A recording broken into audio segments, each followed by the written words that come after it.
ان الحمد للہ نحمده ونصلي على رسوله الكريم اما بعد اعوذ باللہ السمیع العلیم من الشیطان الرجیم بسم اللہ الرحمن الرحیم وَإِذَا سَأَلَكَ عِبَادِي عَنِّي فَإِنِّي قَرِيبٌ أُجِيبُ دَعْوَةَ الدَّاعِ إِذَا دَعَانِ فَلْيَسْتَجِيبُوا لِي وَلْيُؤْمِنُوا بِي لَعَلَّهُمْ يَرْشُدُونَ۔ حضرات محترم، دعا کے احکام اور مسائل کا تذکرہ آپ کے سامنے عرض کر رہا ہوں۔ کل کی مجلس میں یہ بات عرض کی تھی کہ کچھ ایسے بھی خوش نصیب ہیں جن کی دعا کو اللہ رد نہیں کرتے۔ جو شخص یہ چاہتا ہے کہ اس کی دعا کو اللہ قبول کر لے تو رسول اللہ صلی اللہ علیہ وسلم کے یہ فرامین وہ اپنے پلے باندھ لے۔ امام ترمذی کتاب الدعا کے اندر یہ حدیث لائے ہیں۔ سیدنا ابو ہریرہ رضی اللہ تعالی عنہ کہتے ہیں رسول اللہ صلی اللہ علیہ وسلم نے ارشاد فرمایا،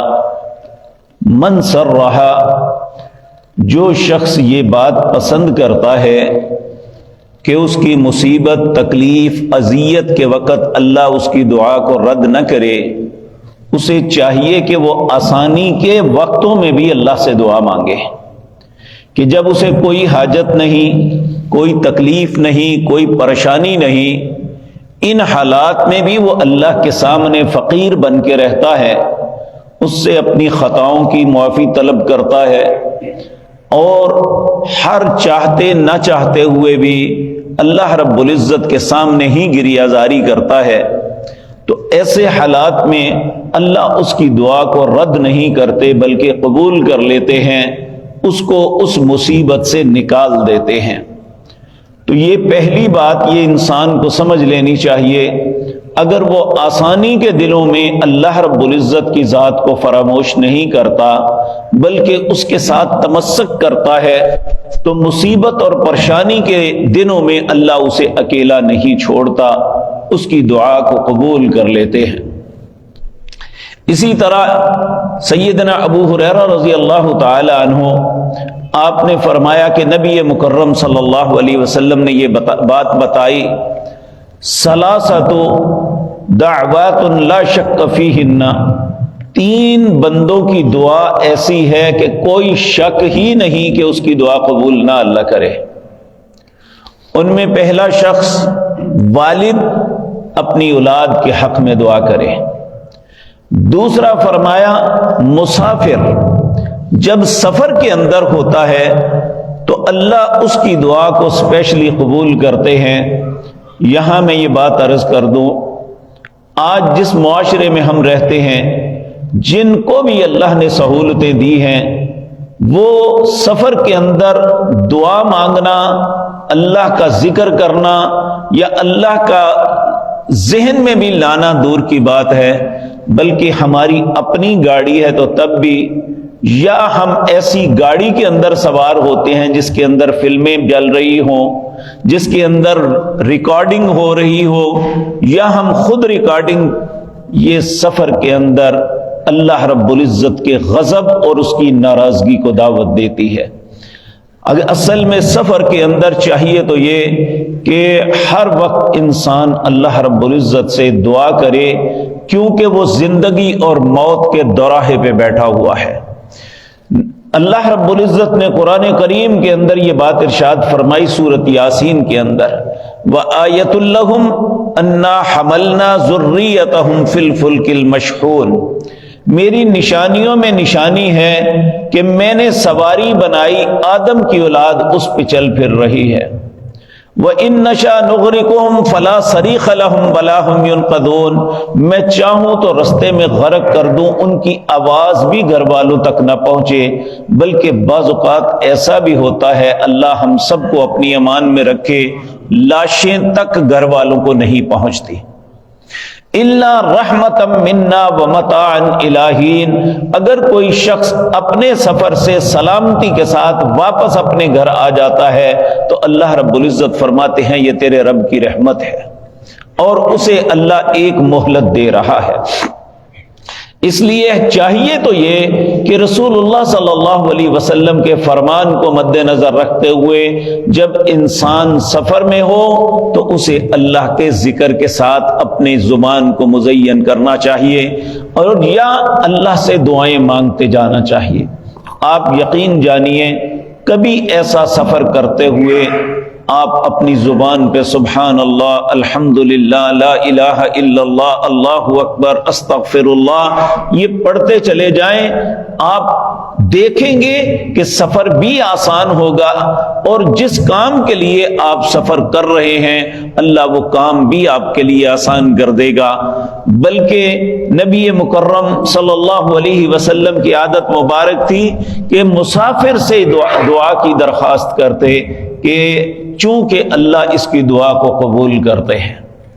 اسی طرح فرمایا روزے دار کی دعا اللہ قبول کرتے ہیں جب وہ روزہ سارا دن کی بھوک اور پیاس اس کی انتہا کو پہنچا ہوتا ہے، اور جب افطاری سے پہلے زبان خشک ہو رہی ہوتی ہے اور بھوک اور پیاس کی وجہ سے وہ سسک رہا ہوتا ہے، ایسے حالات میں اللہ اس کی دعا کو رد نہیں کرتے، اللہ اس کی دعا کو قبول فرما لیتے ہیں۔ اسی طرح میرے عزیز بھائیو ایک اور حدیث میں رسول اللہ نے 3 بندوں کا تذکرہ کیا۔ پہلا الامام العادل، وہ شخص جسے اللہ نے کوئی منصب عطا کیا ہے اور اس منصب پہ وہ بیٹھ کے عدل کرتا ہے، انصاف کرتا ہے، اللہ عادل حاکم کی دعا کو رد نہیں کرتے، اللہ اس کی دعا کو قبول کر لیتے ہیں۔ میں تاریخ کا ایک واقعہ ذہن میں آ گیا، جب آل سعود میں سے ان کے والد عبدالعزیز نے شریف مکہ سے حکومت حاصل کی، اس وقت سعودی عرب کی کیفیت یہ تھی، یہ 1924 سے پہلے کی بات ہے، کہ ہمارے بر صغیر سے جو لوگ جایا کرتے تھے حج کے لیے، ان کا جو راشن بچتا تھا وہ فقیروں کی طرح ان کے پاس آتے کہ ہمیں یہ دے دو، یہ راشن ہمارے چند دن گزر جائیں۔ بلکہ آپ کو یہ عرض کر دوں کہ مسجد نبوی کے اندر جو پہلا سپیکر لگا تھا اس کا چندہ یہاں بر صغیر لاہور و گجرانوالہ اور پاکستان کے اس وقت جو پارٹیشن سے پہلے ہندوستان تھا، یہاں سے لوگوں نے پیسے اکٹھے کر کے وہاں بھیجے تھے اور مسجد نبوی میں پہلا لاؤڈ سپیکر لگا تھا۔ تو یہ وہاں کی کیفیت تھی۔ تو جب آل سعود نے حکومت پہ قبضہ کیا، حکومت انہیں ملی، تو شاہ عبدالعزیز جو ان بادشاہوں کے باپ تھے وہ بہت ہی نیک اور متقی شخص تھا، کہتے ہیں اس نے آ کے سب سے پہلے بیت اللہ کا طواف کیا، طواف کرنے کے بعد ملتزم سے چمٹ گیا اور اللہ کے سامنے گریہ زاری کرتے ہوئے کہنے لگا، اے اللہ تو نے رہنے کے لیے گھر تو دے دیا ہے، اب کھانے کے لیے رزق بھی دے دے۔ کہتے ہیں اس کے بعد اللہ نے فراوانیوں کے دروازے کھول دیے، تیل نکل آیا اور بہت سے خزانے، ان ریگستانوں کے اندر انہیں وہ کچھ ملا جو انسان تصور بھی نہیں کر سکتا تھا۔ تو اللہ رب العزت امام عادل جو ہے اس کے متعلق ہمارے ایک رائٹر تھے غلام رسول مہر، یہ 1926 کے اندر حج کے لیے گئے تو سفر حجاز انہوں نے ایک کتاب لکھی ہوئی ہے، وہ پڑھنی چاہیے ہر مسلمان کو۔ انہوں نے اس میں لکھا تھا کہ یہ سعودی حاکم خود بذات خود جب حجاج آتے مینا، مزدلفہ، عرفات اور مکہ مدینہ میں خود حاجیوں کی حفاظت کے لیے موجود ہوتا۔ تو یہ حاکم کا اصل میں معاملہ یہ ہے، آج تو جتنے بھی حاکم ہیں بس ان کی زندگی میں ظلم کے علاوہ کچھ نہیں، کہ لوگوں پہ جس کو اللہ نے منصب عطا کیا ہے وہ کہتا ہے کہ میں نے اپنے منصب کا خوب فائدہ اٹھانا اور لوگوں پہ جو ظلم کر سکتا ہوں کروں، لیکن انہیں احساس نہیں کہ اللہ کو اگر کوئی حاکم و حکمرانوں میں سے اچھا انسان لگتا ہے تو وہ عادل حکمران ہے، جو عدل کرنے والا ہے، لوگوں کے درمیان انصاف کا معاملہ کرتا ہے۔ ایسے حاکم کی دعا کو اللہ رد نہیں کرتے، قبول کر لیتے ہیں۔ اسی طرح یاد رکھیں، نبی مکرم صلی اللہ علیہ وسلم نے فرمایا اتقی دعوت المظلوم، مظلوم کی بد دعا سے بچنا۔ مظلوم کون ہے؟ اس پہ چھوٹا یا بڑا ظلم کرے کوئی بھی، کسی بھی طرح کی زیادتی کسی کے ساتھ کی جائے تو جب وہ بد دعا دیتا ہے، نبی کریم صلی اللہ علیہ وسلم نے فرمایا اس کے اور اللہ رب العزت کی ذات کے درمیان کوئی حجاب نہیں ہوتا، اس کی دعا سیدھی عرش معلیٰ پہ جاتی ہے، حتیٰ کہ آپ نے فرمایا مظلوم کافر فاسق فاجر بھی کیوں نہ ہو، جب وہ اللہ سے اپنی مظلومیت کا رونا روتا ہے، اللہ سے التجا کرتا ہے کہ فلاں شخص نے ظلم کیا، اللہ اپنی عزت اور جلال کی قسم اٹھا کے کہتے ہیں مجھے اپنی عزت اور جلال کی قسم ہے میں تیری ضرور مدد کروں گا، ظالم کو ضرور سزا دوں گا چاہے کچھ مدت کے بعد۔ اور آپ دیکھ لیں جو بھی حکمران ہے یا کوئی بھی،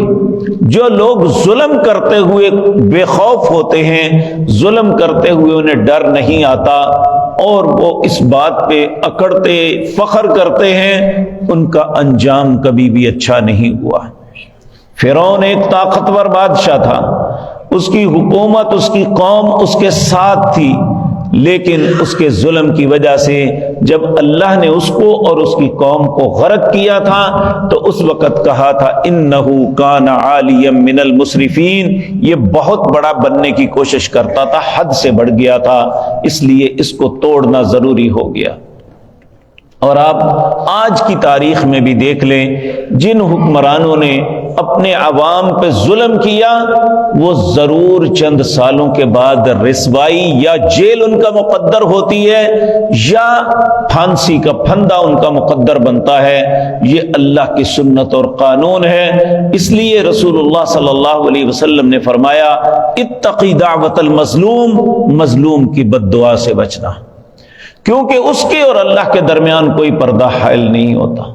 آج ہم بڑے آسان سمجھتے ہیں کسی کا پیسہ مار لینا، کسی کی زمین کو ہضم کر لینا، کسی کا حق سلب کر لینا،